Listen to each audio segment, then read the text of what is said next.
तो दोस्तों आपको याद होगा कारगिल वॉर के समय जब पाकिस्तान आर्मी ने अचानक से भारत पर हमला कर दिया था, उस समय भारत ने अमेरिका से मिलिट्री असिस्टेंस मांगी थी। लेकिन भारतीय सेना को यह पता चल सके कि पाकिस्तान आर्मी और पाकिस्तान एयरफोर्स की क्या इन्फॉर्मेशन है और इनकी एग्जैक्ट क्या पिन पॉइंट लोकेशंस है। इसके अलावा भारत ने कुछ एमिनेशंस और वेपन्स भी अमेरिका से डिमांड किए थे। यूनाइटेड नेशन सिक्योरिटी काउंसिल में भी भारत ने अमेरिका से सपोर्ट मांगा था और पाकिस्तान को पब्लिकली क्रिटिसाइज करने के लिए कहा था, क्योंकि पाकिस्तान की सेना ने वो युद्ध खुद ही स्टार्ट किया था और लाइन ऑफ कंट्रोल को क्रॉस करके ऑपरेशन बदर स्टार्ट किया था। लेकिन उस समय अमेरिका ने भारत का साथ देने से इनकार कर दिया था। ना ही भारत को हाई रेजोल्यूशन सैटेलाइट इमेज सहायता दी थी, ना ही पाकिस्तान की सेना की इंटेलिजेंस और एमिनेशंस या मिलिट्री इक्विपमेंट देने से भी इनकार कर दिया था। यूएन सिक्योरिटी काउंसिल में भी इस इशू के ऊपर अमेरिका ने भारत का साथ नहीं दिया था।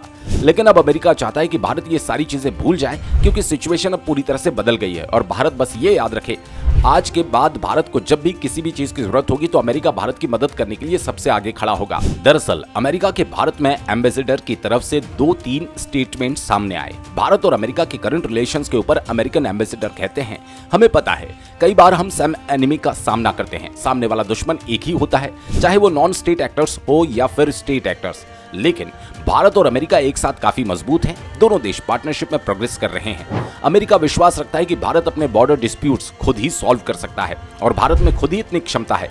लेकिन भारत को जब भी जरूरत होगी, जब भी किसी सिचुएशन में भारत बुलाएगा तो अमेरिका हमेशा वहीं पर खड़ा होगा। यानी अमेरिका भारत की मदद करने के लिए तैयार रहेगा।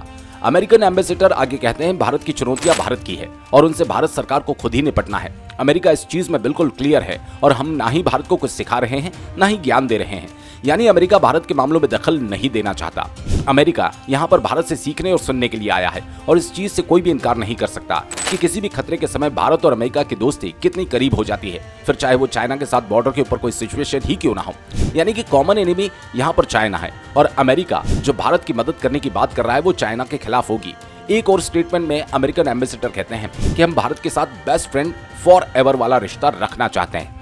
अमेरिका में बेशक एक नया प्रेसिडेंट भी आ जाए, लेकिन भारत के साथ दोस्ती को लेकर जो अमेरिका की लगन निष्ठा है वो कभी भी नहीं बदलेगी। अमेरिका मानता है कि दुनिया में सबसे बड़ा लोकतांत्रिक देश होने के नाते भारत अपने फुल ग्रोथ पोटेंशियल तक जल्दी से पहुंचे और रीजनल कॉम्पिटिटर के साथ कॉम्पीट कर सके। इसके लिए भारत को और काफी सारी चीजें करनी होगी। अगर हम बस एक ही देश के ऊपर पूरी तरह से निर्भर होंगे तो इसके न सिर्फ सिक्योरिटी रिस्क होंगे बल्कि इसके इकोनॉमिक रिस्क भी होंगे। यानी कि इनडायरेक्टली अमेरिकन एम्बेसडर ने फिर से ये कहा कि भारत को अकेले रशिया के ऊपर निर्भर नहीं होना चाहिए और अपने डिफेंस वेपन्स के परचेज को थोड़ा डाइवर्सिफाई करना चाहिए।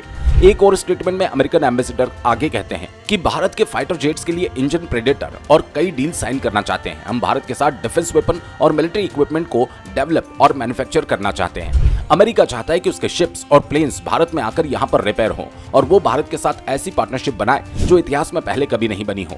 ये कहना है अमेरिका का। यानी कि अमेरिका भारत के साथ रशिया को रिप्लेस करके अभी तक की सबसे क्लोज पार्टनरशिप स्थापित करना चाहता है।